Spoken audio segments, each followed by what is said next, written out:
বৰ্ষৰ প্ৰথমটো দিনতে মুখ্যমন্ত্ৰী ডক্টৰ হিমন্ত বিশ্ব শৰ্মাৰ ঋণক লৈ মন্তব্য ধাৰত পুজ যোৱা নাই ৰাজ্য ঋণ লোৱাটো চৰকাৰৰ নিয়ম ঋণ লৈ সকলো ৰাজ্যৰ চৰকাৰে ৰাজ্য চলায় গতিকে ঋণ চৰকাৰে লবই আনফালে ভাৰত চৰকাৰে অসমক ২৭,০০০ কোটি টকাৰ ঋণ লোৱাৰ অনুমোদন দিছে বিৰোধীক তীব্ৰ সমালোচনা কৰি মুখ্যমন্ত্ৰী ডক্টৰ হিমন্ত বিশ্ব শৰ্মাৰ ঋণ সন্দৰ্ভত এক বৃহৎ মন্তব্য এই মুহূৰ্তত সবিশেষ খবৰ লৈ আহিছো ঋণ চৰকাৰে লবই ঋণ লোৱাটো চৰকাৰৰ নিয়ম এই মন্তব্য কৰিছে ৰাজ্যৰ মুখ্যমন্ত্ৰী ডক্টৰ হিমন্ত বিশ্ব শৰ্মাই আৰু আজিৰ দিনটোত যেহেতু কেইবাটাও বৃহৎ ঘোষণা কৰিছে মুখ্যমন্ত্ৰী গৰাকীয়ে ইয়াৰ ভিতৰত ঋণক লৈ বৃহৎ মন্তব্য ঋণ লোৱাটো চৰকাৰৰ নিয়ম বুলি মন্তব্য কৰিছে মুখ্যমন্ত্ৰী গৰাকীয়ে প্ৰতিখন ৰাজ্যৰ চৰকাৰে ঋণ লৈ চলাই ৰাজ্য আৰু এয়া এক নিয়ম ঋণ লৈ ৰাজ্য চলাবই লাগিব ঋণ লোৱাটো চৰকাৰৰ নিয়ম এই বুলি মন্তব্য কৰিছে লগতে আদানী আম্বানীও ঋণৰ ধন বিনিয়োগ কৰি চলাই ব্যৱসায় আই চাইহে ঋণ দিয়ে বেংকে অসমৰ আয় বৃদ্ধি হৈছে যাৰ বাবে পূৰ্বতকৈ অধিক ঋণ প্ৰদান কৰিছে ঋণ লাভ কৰিছে অসমে কেন্দ্ৰীয় চৰকাৰে অসমক ২৭,০০০ কোটি টকাৰ ঋণ লোৱাৰ অনুমতি দিছে আৰু এই মুহূৰ্তত মুখ্যমন্ত্ৰী ডক্টৰ হিমন্ত বিশ্ব শৰ্মাৰ মন্তব্য আহি পৰিছে মন্তব্য শুনক ২০২৫ চনৰ প্ৰথমটো দিনতেই কি কৈছে ঋণক লৈ মুখ্যমন্ত্ৰী গৰাকীয়ে মন্তব্য আগবঢ়াইছো ভাৰত চৰকাৰৰ নিয়ম আমাৰ চৰকাৰৰ ভাৰত চৰকাৰৰ নিজৰ বাজেটখনো যদি আপোনালোকে চাই ভাৰত চৰকাৰেও ঋণ লয় আৰু যিকেইটা বিৰোধী পক্ষই সমালোচনা কৰিছে তেওঁলোকৰ য'ত চৰকাৰ চলি আছে তেওঁলোকো ঋণ লয় loan is a source of financing আৰু ৰিলায়েন্সেও যদি এটা উদ্যোগ কৰিছে তাত নিজৰ টকা নলগায় তাত বেংকৰ পৰাই টকা ল'ব যদি আমি চাব যাওঁ ভাৰতৰ যি ৫খন ৰাজ্যৰ আটাইতকৈ লোন কম তাৰ ভিতৰত অসম এখন অসমৰ লোনৰ পৰিমাণ হ'ল এই বছৰত ভাৰত চৰকাৰে মোক অনুমতি দিছে ২৭,০০০ কোটি টকা ঋণ লোৱাৰ কাৰণে ই কেনেকৈ নিৰ্ণয় কৰে জিডিপি 32% কিন্তু আমি এই বছৰ লোন ল'ম মাত্ৰ ১৭,০০০ কোটি টকা এই বছৰ মোৰ আপোনালোকে কেতিয়াবা চিঠিখনো ল'ব পাৰিব গভৰ্ণমেণ্ট অফ ইণ্ডিয়া অসমৰ সলিড বিত্তীয় ব্যৱস্থাৰ ওপৰত বিশ্লেষণ কৰি এই বছৰ কৈছে যে অসমে ২৭,০০০ কোটি টকা ঋণ ল'ব পাৰে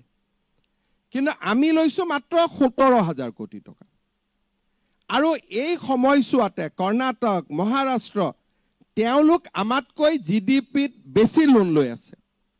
ইন টাৰ্মছ অফ পাৰ্চেন্টেজ গতিকে অসমক লৈ ভাৰত চৰকাৰ সন্তুষ্ট যে আমি আটাইতকৈ কম লোন লৈছো কাৰণ আমাৰ নিজৰ সংসাধন আহিছে কিন্তু মই ভাবো যে আমি বেছিকৈ লোন ল'ব লাগে যাতে আমাৰ জিডিপিটো বাঢ়িব পাৰে আমাৰ যিমানে আমি ইউনিভাৰ্চিটি কৰিম যিমানে আমি উদ্যোগ আনিম তিমানে অসমৰ উদ্যোগৰ গতিটো আমাৰ এমপ্লয়মেন্ট বাঢ়িব যদি আজি আমি লোন লৈ ইয়াত এখন পটন মেচিন এটা আনিব পাৰো সাপোজ ৪০০ কোটি টকা লাগে ক্যান্সাৰ কেয়াৰত যদি আমি এটা পটন মেচিন এটা লোন লৈ আনিব পাৰো তেতিয়ালে গোটেই পূৰ্ব ভাৰতৰ পেচেণ্টখিনি অসমলৈ আহিব will be the destination for medical tourism গতিকে যিসকলে কয় যে লোন লৈছে তেওঁলোকে প্ৰথম উত্তৰটো দিয়ক যে তেওঁলোকৰ য'ত চৰকাৰ চলি আছে তাত লোন লয় নে নলয় কিন্তু আপোনালোকে যদি ৰিজাৰ্ভ বেংক ইভেন যিকোনো কম্পিউটাৰ কৰি চাই এছেছ কৰে অসমৰ লোন জিডিপিৰ 24% হুৱেৰেজ আমাৰ এডমিছিবল আছে জিডিপি 32% গতিকে we are one of the leading state in the country য'ত আটাইতকৈ আমি কম ঋণ লওঁ ১.৫ লাখ টকাটো চাব নালাগে জিডিপিটো কিমান বাঢ়িছে কমেনচুৰেট সেই উত্তৰটো হ'ব লাগিব যেতিয়া তৰুণ গগৈ ডাঙৰীয়া জিডিপি ১ লাখ আছিল তেওঁ ৫,০০০ টকা লোন লৈছিলে মোৰ জিডিপি যেতিয়া ৭ লাখ হ'ব মই ৩৫,০০০ টকা লোন ল'ম আৰু যেতিয়া ভৱিষ্যতৰ ১০ বছৰ পিছত এজন মুখ্যমন্ত্ৰীৰ ২০ লাখ টকা জিডিপি হ'ব তেওঁ এটা বছৰত ১ লাখ কোটি টকা এটা বছৰত তেওঁ মিনিমাম ১,০০,০০০ টকা লোন ল'ব কাৰণ it is a relation is establish between debt GDP ratio' বুলি কয় গতিকে আমাৰ যিসকলে লিখে এফালে লিখি গৈ থাকে যিমানে মানুহজন ধনী হ'ব আপুনি যেতিয়া ৫,০০০ টকা দৰমহা পাইছিল বেংকে আপোনাক ৫০০ লোন দিব যেতিয়া আপোনাৰ দৰমহা ৫০,০০০ হ'ব বেংকে আপোনাক লোনৰ সংখ্যাটো বঢ়াই যাব গতিকে আমাৰ পকেটখন কিমান বাঢ়িছে সেই কথাটো বিৰোধীয়ে নকয় and will be a million economy by 2028 10 lakh crore টকা অসমৰ ডমেষ্টিক উৎপাদন হ'ব তেতিয়ালে মই তাৰ কিমান লোন ল'ব পাৰিম 32% তাৰমানে অসমৰ টোটেল লোন 3,20,000 কোটি টকালৈকে যাব পাৰিব so percentage is maintained not the quantum পৰিশোধ কৰিব কাৰণ আপুনি যেতিয়া আপোনাৰ জেপলৈকে যেতিয়া ইনকাম আহিছে আপুনি পৰিশোধো কৰিব এই বছৰটোত মই তৰুণ গগৈ চৰকাৰে লোৱা গোটেই লোন মাৰি দিলো 2014 চনলৈকে তেখেতৰ চৰকাৰৰ দিনত লোৱা